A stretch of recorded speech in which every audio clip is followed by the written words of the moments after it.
Well, it's 30 days until the launch of Tears of the Kingdom, and today, Nintendo announced they'll be showing the final pre-launch trailer for the game tomorrow.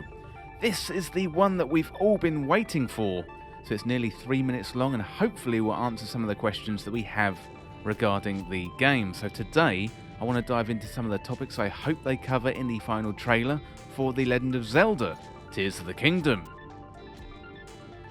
Well, before we get into it today, let me know in the comments what you want to see in that final trailer. Plus, let me know your hype levels for Tears of the Kingdom. Well, it actually happened. Nintendo announced that final trailer for Tears of the Kingdom is going to go live tomorrow. Nintendo did have a little fun with it. Earlier today, they released a very short video saying 1 month to go, and, well, we all thought that was it. Then, later in the day, Nintendo tweeted that tomorrow they're going to publish the final trailer at 7 AM PT or 3 PM GMT. So it is time to get excited and get hyped for that final trailer, because this is going to be the big one. Well, today I wanted to focus on some of the things I would love to see in that trailer tomorrow, some of the unanswered questions, plus also some of the things on your wish list as well. Earlier today I put out a community update via Triforce Times on YouTube, and you responded with a whole bunch of things, so thank you to everyone who responded, and without further delay, let's get into that wish list. Well, first up, we've got Ganondorf, and this one comes from TwixLord86 on YouTube. So there's been a lot of speculation as to the identity of the corpse found under Hyrule Castle. It looks like Ganondorf. We got the Gerudo jewel in the middle of his head. There's audio cues in that first trailer that it is Ganondorf. However, Nintendo haven't actually confirmed that it's Ganondorf, so that is one thing I would really like to see confirmed in the trailer. Is it Ganondorf we're dealing with, or is it someone else? I'm 99% certain it is Ganondorf, but it would be good to see him in Gerudo form rather than in zombie form, although how long would it take him to recover is unknown. Either way, Nintendo, confirm that Ganondorf is in Tears of the Kingdom. Well, next up we got the Zonai. So in the recent gameplay trailer, we did get the confirmation that the Zonai will be a part of the game. IGL Numa defeated a soldier construct on the Sky Islands and it dropped a Zonai charge. So given the trailer tomorrow is likely to go more into the story, I'd like to find out more about the Zonai. Where did they go? What happened to them? And how are they going to feature in the upcoming Legend of Zelda adventure? Well, next up, we've got that mystery figure in the tapestry. So this one comes from JasonMG99 on YouTube. So we've seen this mystery figure in the tapestry a few trailers ago. It's a large figure with long ears, and it appears to be a new character. I'd like to know more about this character, who they are, what their role is. Given their placement on the tapestry in the middle, it appears as if they're going to be a central character to the game, but I would like to know more about them. Link appears to get injured from an attack from Ganondorf in Trailer 2, and Zelda is heard to say, "Lend him your power," and perhaps Princess Zelda is speaking to this new mystery character. Well, next up we got fusing monster parts. So in the gameplay trailer reveal, we got to learn about some of Link's new abilities, one of them being fuse. In Trailer 2, we saw weapon parts attached to enemies' heads, and I assume that we can defeat them, and then these parts are going to fall onto the ground, and we're going to be able to pick them up and fuse them together. So I would really like to see a demonstration of this, and see Link put together a weapon that we've never seen before. Next up, we got the Triforce. So the Triforce is barely mentioned in Breath of the Wild. However, there are hints that Princess Zelda may have all of the pieces of the Triforce.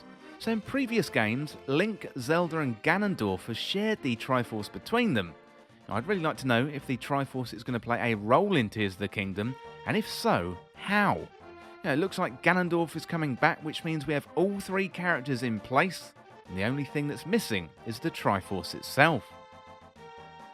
Well, next up we've got underwater exploration, so I would love to find out more about underwater exploration. This is something that is pretty high on the community wish list. There's been hints that this could be a thing in Tears of the Kingdom. If we're going to be diving down into the depths of Lake Hylia and explore, I would love to see a quick demo, even if it's only for a few seconds. Well, next up is a big one, and this is dungeons. So thank you once again to JasonMG99 on YouTube. One of the biggest pieces of negative feedback from Breath of the Wild was the lack of dungeons.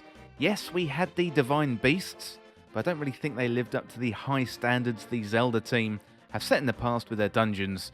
So we've seen hints of big structures in the trailers before, whether they be in the Sky Islands or on land, but I would love to get confirmation of dungeons in Tears of the Kingdom. Well, next up we got those vials on Link's hip. So back in the name reveal trailer, we got a brief glimpse of the vials on Link's hip. In the box art, you can also see Link bending down and the vials are there, sitting at the top of his leg. We don't actually know what they're for. They appear to be filled with a liquid of some sort, and perhaps this is the same liquid used during the Ultra Hand ability, which allows Link to stick together various items to create vehicles and maybe even bigger structures. I would love to find out more about the vials, where he got them, plus what they are for. Well, next up we got Link's appearance. So Link has two very distinct looks in the trailer so far. First time we see Link, he is travelling underground wearing his blue champion's tunic. We've also seen Link looking very different, longer hair, different outfit, strange right arm. I'd love to know if this is the same Link, or are we going to be travelling between different time periods and playing as two different Links? The simple explanation is probably the correct one, and that is just that it's a simple outfit switch. In Breath of the Wild, Link had many weird and wonderful outfits, so while the simple explanation is normally the right one, the fun explanation is we travel back 10,000 years ago and experience Hyrule in the past and play as the hero, as told in the tapestries in Breath of the Wild. Well, next up we got musical instruments. So instruments have played a large part in previous Zelda games like Ocarina of Time and Link's Awakening, just to name a couple of examples.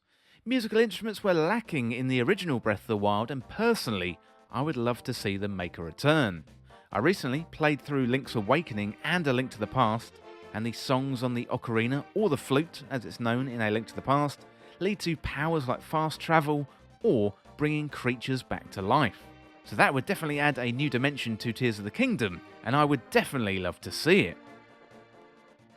Well, finally today we have got one of the biggest mysteries in the build-up to the release of Tears of the Kingdom, and that is Princess Zelda. So thank you to Sakujo on YouTube for this one. Now, what happened to Princess Zelda?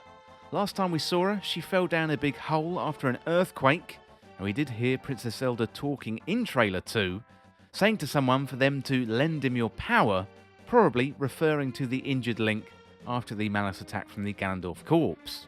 We've also seen Princess Zelda in promotional material, looking like she's ready to explore, plus she's holding that Sheikah slate. Could this finally be the time where we get a reveal of a playable Princess Zelda in a mainline Zelda game?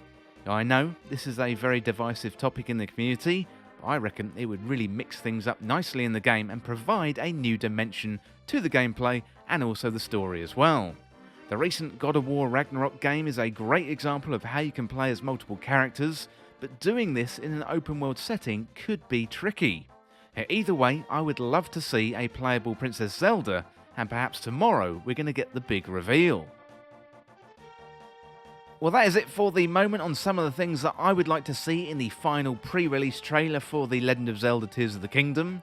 To be honest, I'd be super happy if we only got one or two of these things, and I imagine Nintendo will keep walking that tightrope of showing just enough to get fans excited, but holding back on a bunch of information for us to find in the game. Whatever happens, this is the most exciting time to be a Legend of Zelda fan, and I really hope that you enjoy that trailer tomorrow.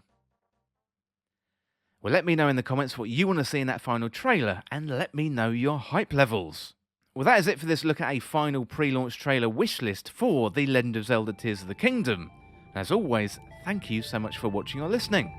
For more Legend of Zelda content like this, you can hit that subscribe button down below and subscribe to Triforce Times. Or you can follow me on Twitter at Triforce Times.